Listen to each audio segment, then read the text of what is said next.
سلام به شما، به پرشیا گیمز خوش اومدید. توی ویدیوی قبلی سراغ بهترین بازی‌های انحصاری پلی استیشن 3 رفتیم و حالا امروز سراغ بازی‌های محبوب ترین کنسول تاریخ میریم، یعنی پلی استیشن 2. معیار انتخابم امتیاز متا و محبوبیت بین گیمراست. اگر ویدیو خوب بود میتونید سابسکرایب کنید تا هر هفته از ویدیوهای جدید باخبر باشید. حالا بیاید این لیست پر از خاطره رو با هم شروع کنیم.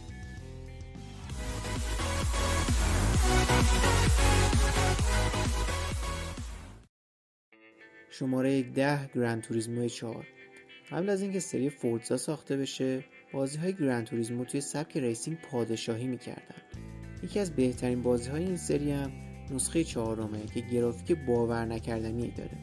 جالب بدونید این بازی روی پلی استیشن 2 با کیفیت HD اجرا می‌شد. یعنی میتونست با بازی‌های ایکس باکس 360 و پلی استیشن 3 از نظر گرافیکی رقابت کنه. علاوه بر این بازی گیم پلی پرمحتوایی داشت، طوری که میتونستید با بیشتر از 700 تا ماشین توی 80 تا مپ مختلف مسابقه بدید. شماره 9 فاینال فانتزی 10.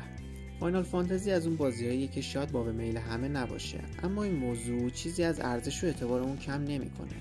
این بازی که 10مین شماره از این سری طولانیه، داستان زیبایی رو از دید 7 تا کاراکتر مختلف روایت میکنه. تو هر بخش از بازی کنترل یکی از اونها رو بر عهده میگیریم و توی گیم پلی نوبتی که امضای سری فاینال فانتزی با باس‌ها و دشمنای مختلف مبارزه میکنیم. شاید بشه گفت این بازی بهترین باس فایت ها رو توی سری فاینال فانتزی داره. بازی گرافیک فوق‌العاده‌ای داشت و از کاتسین های سینمایی اون حسابی لذت می‌برد. شماره 8 پرنس آف پرشیا شن‌های زمان. این یکی رو خیلی‌ها میشناسن. سری پرنس آف پرشیا که به خاطر ایرانی بودن شاهزاده توی ایران هوادارهای زیادی پیدا کرد. شن‌های زمان رو یوبیسافت قبل از شروع کار روی سری اساسینز کرید ساخته بود. اون موقع قرار بود اساسینز کرید یه دنباله از سری پرنس آف پرشیا باشه. چیزی که از شن‌های زمان بیشتر از همه یادمون میاد قابلیت جذاب عقب رفتن در زمان بود که اون موقع یه نوآوری محسوب میشد و بعدها بازی‌های مستقلی مثل برید به طرز خلاقانه‌ای از اون استفاده کردن. شماره 7 سایلنت هیل 2. سری بازی‌های سایلنت هیل از بهترین بازی‌هایی بودن که موقع انجامشون ترس رو تا مغز و استخوناتون حس می‌کردید. این بازی در سال 2001 منتشر شد و تا الان بازم چیزای تازه‌ای از این بازی کشف میشه که نشون میده چقدر این بازی چند لایه‌ای و عمیقه.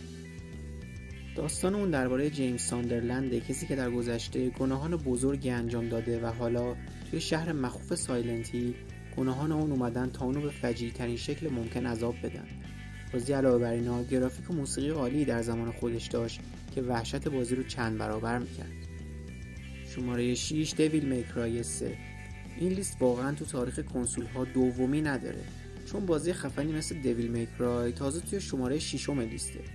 دانته هم دیگه نیاز به معرفی نداره و همه ما اونو برادر شیطانیش یعنی ویرجیل رو به خوبی میشناسیم.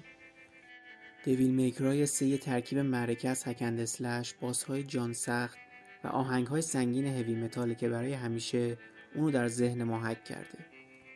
شماره 5 شادو آف کلوسوس. این یکی رو واقعا نمیشه اسمشو بازی گذاشت، چون شادو آف کلوسوس یه اثر هنری بود که توی قلب ما نفوذ کرد. شادو آف کلوسوس داستان قهرمان شجاعی به اسم واندره که برای نجات عشقش باید با 16 کلوسی مبارزه کنه. هر کدوم از این کلوسی ها طراحی فوق‌العاده‌ای داشتن و آهنگایی که موقع مبارزه با اونو پخش میشد هیجان بازی رو چند برابر میکرد. گرافیک بازی هم توی زمان خودش محشر بود. این موضوع رو میشه از ریمیک بازی برای PS4 فهمید، چون انگار ریمیک شادو آف کلوسوس از خیلی از بازی‌های امروزی گرافیک بهتری داره. شماره 4 متال گیر سالید 3. این دوتا بازی متال گیری که برای PS2 منتشر شدن نسخه سوم انتخاب کردم، چون بازی دوم سری بیشتر با رایدن بود تا اسنیک. البته این به این معنی نیست که بازی دوم ارزش نداره، فقط باب میل هوادارهای متال گیر نبود. بازی سوم واقعا یه متال گیر اصلی اورجینال بود که ما رو با یه استایل جیمز باندتوری به جنگ سرد می‌برد. تو این بازی ما به طور فوق‌العاده‌ای می‌فهمیم که اسنیک کی بوده و چطور لقب بیگ باس رو گرفته. متال گیر 3 نشون میده که چرا بازی‌های ویدیویی میتونن هشتمین شاخه هنر باشن. شماره 3 گاد آف وار 2. وقتی صحبت از پلی استیشن 2 و کلا هر وقت صحبت از پلی استیشن میشه، همه ما ناخودآگاه یاد بازی گاد آف وار میافتیم. انگار این دوتا اسم با هم عجیم شدن و نمیشه هیچ کدوم رو بدون اون یکی تصور کرد. God of War با همون بازی اول خیلی سریع بین گیمرها محبوب شد و همه از این بازی خشن و شاهکار حسابی لذت بردن. من شماره دوم سری رو انتخاب کردم چون نسبت به بازی اول پیشرفت کرده بود و بازهای بیشتری داشت. همونطور که گفتم این بازی به طور خیلی عجیبی بین گیمرهای ایران و جهان محبوب شد. دلیلش هم فکر میکنم شخصیت کریتوس و گیم پلی سریع و خشن بازی باشه که حس قدرت رو به هر گیمری منتقل میکنه. شماره 2 GTA سن آندریاس. واقعا میشه خیلی راحت جای شماره 1 و 2 لیست رو عوض کرد چون این دوتا بازی لایق اینن که تو هر لیستی بهترین باشن. سن آندریاس زلزله‌ای بود که هنوز پس لرزه‌هاش دنیای گیم رو میلرزونه. داستان کارل جانسون و گنگ گروو استریت مثل یه ویدیوی طولانی به ذهن ما ذخیره شده و میتونیم تک تک لحظه‌های طلایی این بازی رو هر وقت خواستیم پلی کنیم. بهتره که بیشتر راجع به این بازی صحبت نکنم چون شاید عظمت این بازی رو نتونم توصیف کنم.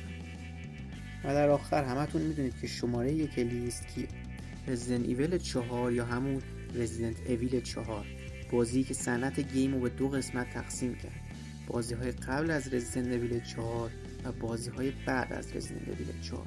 ابداع کردن دوربین روی شانه، بازهای خاطر انگیز، گیم پلی اعتیادآور، گرافیک یکی دو نسل جلوتر و موسیقی هایی که وقتی یادشون میافتیم بهترین خاطرات ما رو از دنیای گیم زنده میکنن. اصلا مگه میشه رزیدنت ایول 4 توی این لیستی بیاد و اول نباشه؟ فقط باید بگم که بی‌صبرانه منتظر ریمیک این بازی هستیم تا این شاهکار رو با گرافیک نسل نهمی ببینیم. خب دوستان، اگه ویدیو خوب بود میتونید لایک و سابسکرایب کنید. اگه شما بازی‌های دیگه‌ای از PS2 سراغ دارین که شایسته این لیست بودن حتما توی کامنت ها بگید چون این کنسول بیشتر از هر کنسول دیگه‌ای توی تاریخ بازی‌های عالی و درجه 1 داره. امیدوارم هر جا که هستید از بازی‌های ویدیویی لذت ببرید. تا ویدیوی بعد.